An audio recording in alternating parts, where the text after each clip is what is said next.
Hey, I'm back from my Fish Sphere bucket list experience. And today I'm going to tell you 4 good things about my experience at the Sphere and 1 bad thing. So wait until the end to hear the top thing on my list from the Sphere. So, the number 4 top thing about my Sphere experience is just the overall spectacle of this venue.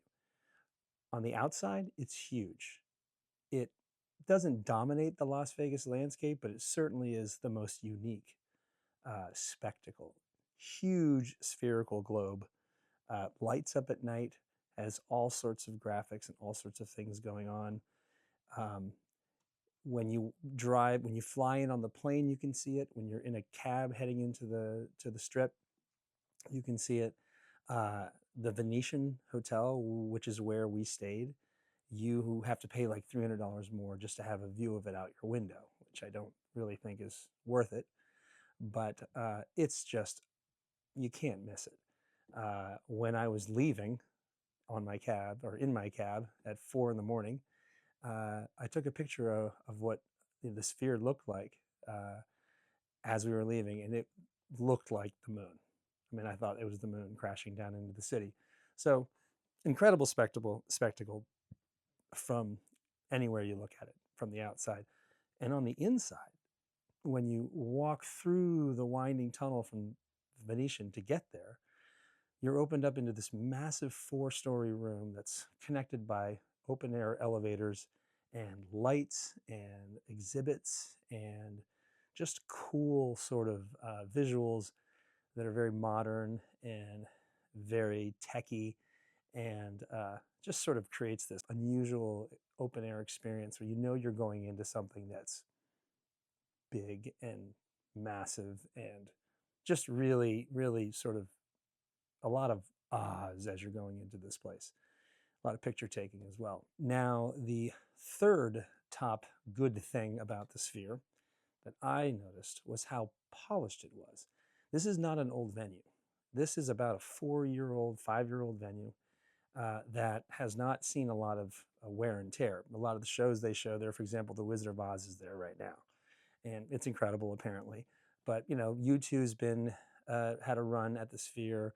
Dead and Company, PHISH has done it before. The Eagles, PHISH, Metallica, I believe, is coming later on in the year.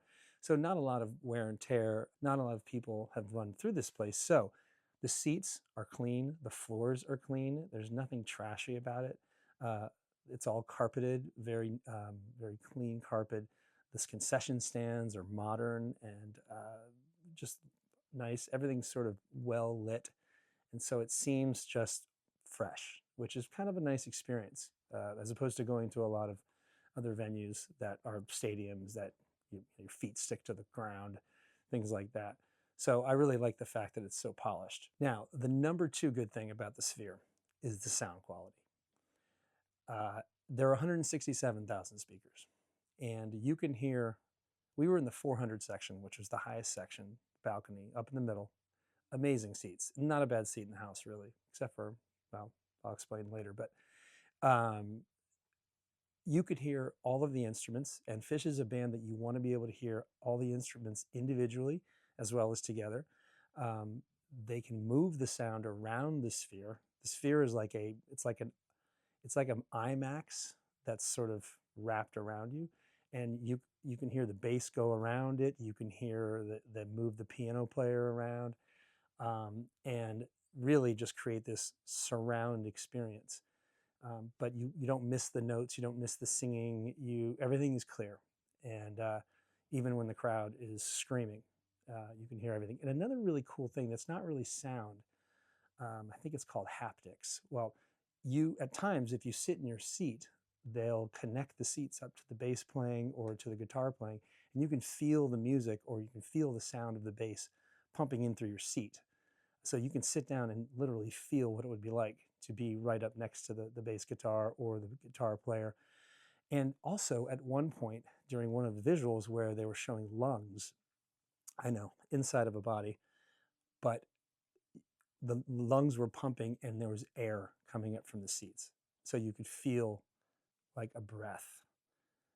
It was incredible. So the sound and those sound effects were definitely the second best thing about my Sphere experience. Now, before we get to number one, the one bad thing about the Sphere was the bathrooms. And by that I mean they were clean, they were just small. And because of that, the lines were long.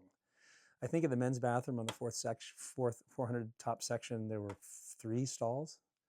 And I don't know how many urinals, not that many. And so you came out to go to the bathroom, and the line was around the corner, and it wasn't moving quickly. So I often just said, I'm going to go back in and see. I'm not going to wade through this. I didn't want to miss any songs. Eventually, I waited to the end of a song that a lot of people liked, and I just ducked out real quick. You can get out from your seats outside really quickly, which is nice, but that bathroom experiences were not good. That bathroom experience was not good. I've been to a lot of big arenas, small arenas, and I've never experienced bathrooms that were that long of a wait. So that's one bad thing, and really it didn't ruin the experience at all. But the number one good thing about the Sphere, and this is probably predictable, but it's the visuals.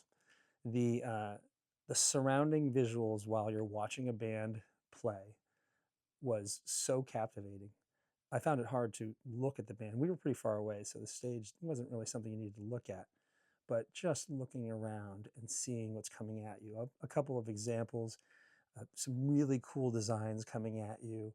A lot of times there were colors that were really, really bright.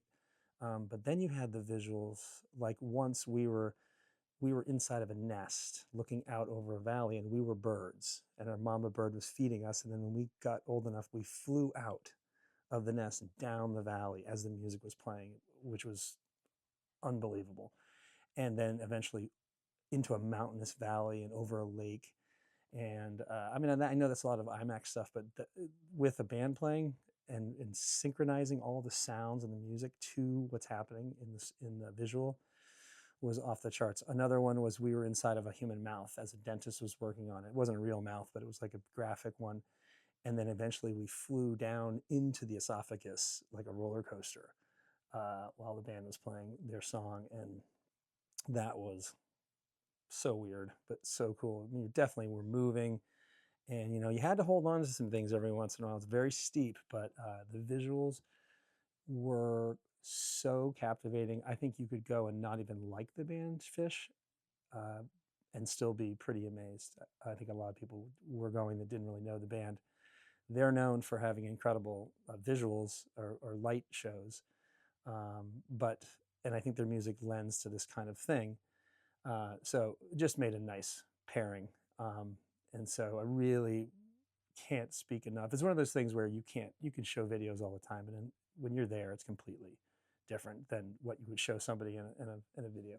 So that topped my experience at the Sphere, was the visuals, which is an obvious thing, but I can't really overstate it. It was amazing. So there you have it. You have my 4 good things about the Sphere, and then one bad thing. Highly recommend this bucket list item.